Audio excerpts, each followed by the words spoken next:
There was a time not long ago where Canon users felt a little bit abandoned while the mirrorless revolution surged for companies like Sony and others. Now, Canon certainly was behind, but it took them a few years to catch up, and now, with the R3, I believe they might possibly have blown by everybody else. Today we're shooting some very actiony rock climbing to see if the R3 can be crowned the new king of action. The goal today is shoot our athletes as though it was an adventure sport editorial assignment, something you would do for a major brand or magazine. This means a mix of slower-paced portrait-style shots mixed with very precise action shots where getting the right moment counts. There's a great deal to be said about the features in this camera. Let's give you a rundown of the most impressive ones so you know what we're testing for.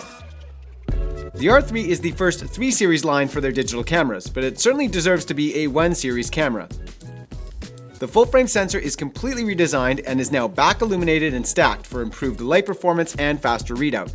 So fast, in fact, that it fires an impressive 30 frames per second with 0 blackout. The shutter speed goes up to an astonishing 1/64,000th of a second, which is 4 times faster than most cameras and a stop faster than the Sony A1. The rolling shutter is also improved about 25% over the 1DX Mark III. But it's the autofocus features that are the real star of the show. Canon reintroduces eye control, something they haven't had since their film camera days. More on that later. They've also redesigned and improved focus features to mind-reading level.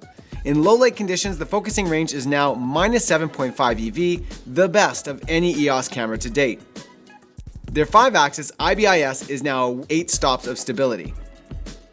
On the video side, the camera features 6K DCI RAW internal in full or light varieties.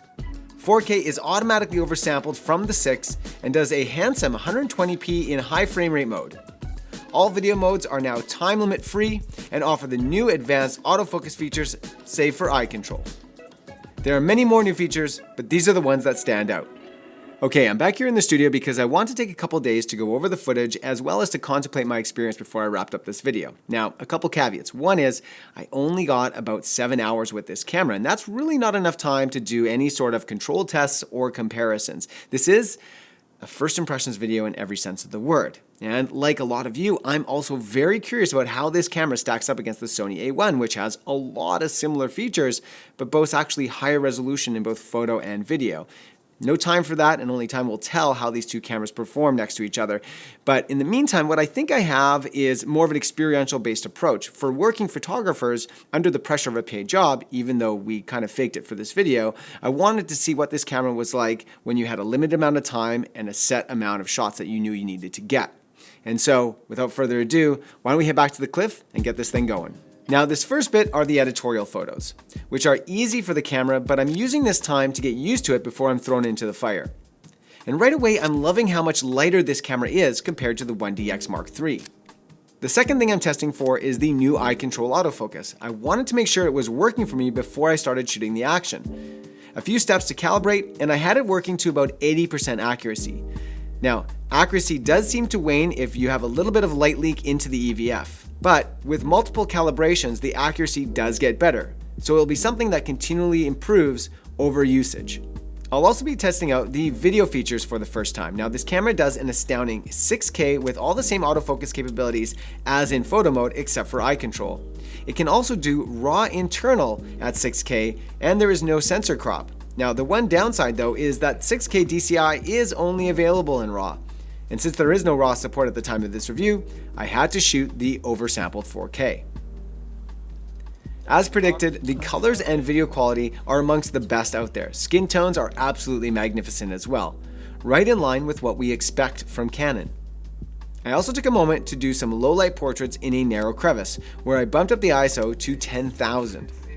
The photos are very clean with no perceivable chroma noise, showing the power of the new sensor design, although losing a small amount of detail compared to lower ISOs.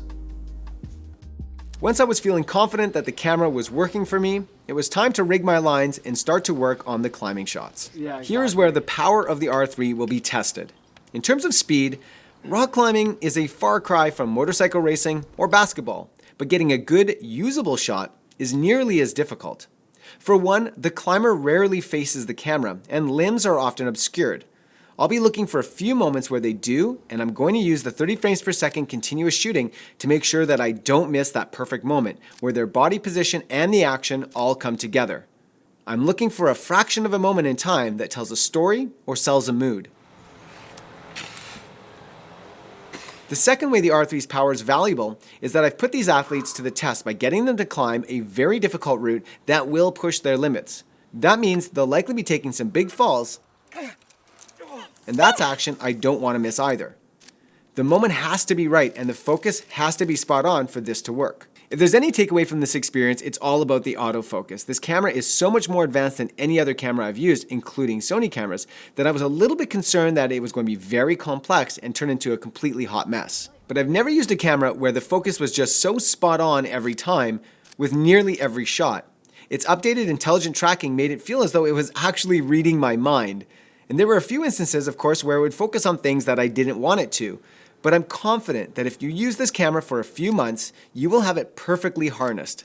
The new custom focus area modes are amazing and it allow you to customize the zone in a way like no other camera I've ever used.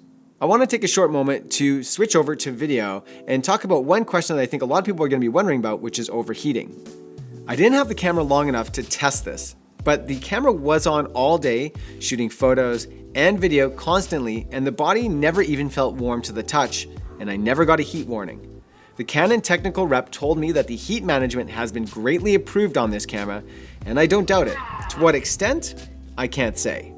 In respect to stability and rolling shutter, at no time did I put the camera on a gimbal. It was handheld the entire time, and now this is a great test for the IBIS, since it was very run and gun. I added electronic stabilization, which does slightly crop in, but it's so minimal that I had a real hard time noticing, so I had really no qualms about using it. On the ground, it worked exquisitely, but hanging on a rope is a bit of a different story. It's not the easiest situation to be in to keep any camera steady, so I'm not expecting miracles here. Now, it mostly did well, but there were a few image shifts that can happen with both IBIS and electronic stabilization when the camera moves too quickly. That's why some video shooters would rather have no IBIS and a camera with very minimal rolling shutter. Every situation is unique, and at least having options like this camera gives you is important. I will say though that the rolling shutter performance is excellent on this camera. As for slow motion, the camera will do up to 60p in 6K, but again that's only in RAW. Here is 4K 60p, which retains the camera audio. For 120 frames per second, you have to switch into high frame rate mode, which loses the audio.